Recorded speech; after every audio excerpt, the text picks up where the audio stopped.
We have been talking with Matt Walsh. He's a #1 best-selling author in the LGBTQIAP, whatever, however many letters there are, on that category on Amazon, as well as the maker of the groundbreaking new documentary, What is a Woman? There's also this book by the same title. I predict you need to get it now before Amazon and other booksellers refuse to sell it. And that's a distinct possibility, which would be insane, but there's a lot of insane things going on.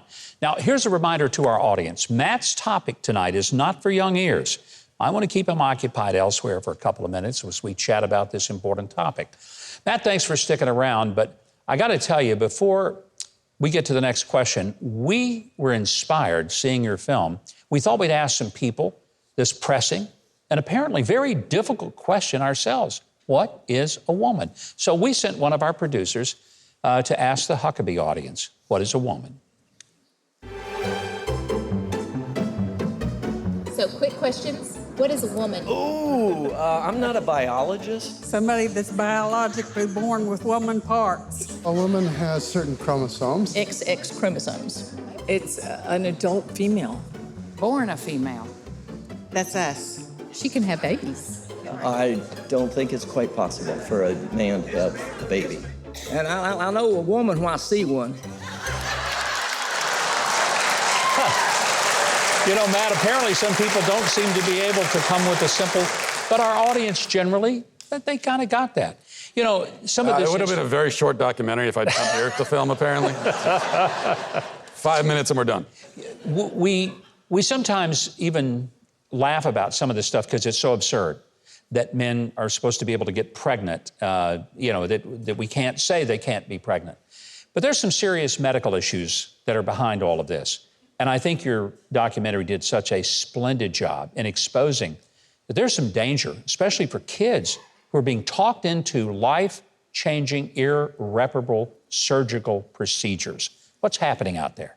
Yeah, and that's the important thing to note is that, and we wanted this to come through the documentary, is that you've got the first part of it that's funny because it's absurd, and absurdity is funny. But then when you get below that layer, you get to some really dark and sinister stuff. In particular, as you know, what they're doing to kids. And this is, we just kind of scratch the surface of that in the documentary, but this is all across the country. They are drugging and mutilating children. You know, in some states, girls as young as 13 are getting double mastectomies. These are physically healthy girls who are having their breasts chopped off because they say that they want to be boys. And of course, you know, what makes this so deranged and disgusting and evil that they're doing this to kids is that if that same 13 or 14 or 15-year-old girl said, I want to get a tattoo, or I want to buy a gun, or I want to go to a rated R movie, I want to buy alcohol, any of that stuff, we would all, the government would say, everybody would say, well, you can't do that. You're too young to make that decision. And yet a child says that supposedly they want to alter their bodies forever. And we've got these so-called gender-affirming doctors who are right there to do that. And there's a lot behind it. One thing we get into in the film is that there's a real profit motive here. You know, there is billions of dollars at stake. And that's part of the story. For the medical community and the drug companies, where does the money to be made? Big pharma, the surgeons, therapists, counselors, you know, the doctors who give the hormone pills, the so-called puberty blockers, which they say are temporary and reversible, but they are neither of those things.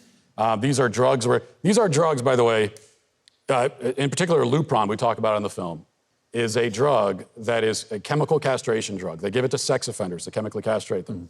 And we give that now to children, to 12 and 13-year-old children. 12 and 13. Right. So it's neither temporary nor reversible. A lot of money, though. Here's the thing. So you got a 6-year-old boy who is confused about his gender.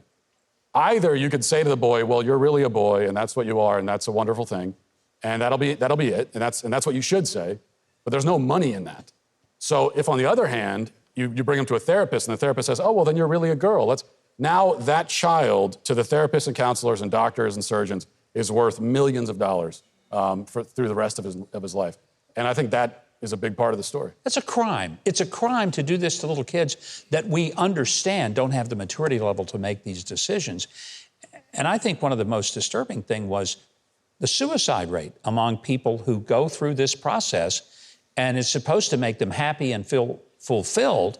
What's the real story behind that? Well, the real story, as we were told by Scott Nugent, is who I think is the real hero in the film, and is a woman who transitioned to appear like a man, but is, of course, still a woman, and regrets it now, and is now telling the truth about all this stuff. And she tells us in the film that suicidality is highest for transgender identifying people 10 years after they get the surgery. After, 10 years later, it's the highest. So what this tells us is that, people who are confused about their gender, there's something wrong going on within them, inside their mind. Something very deep has gone wrong.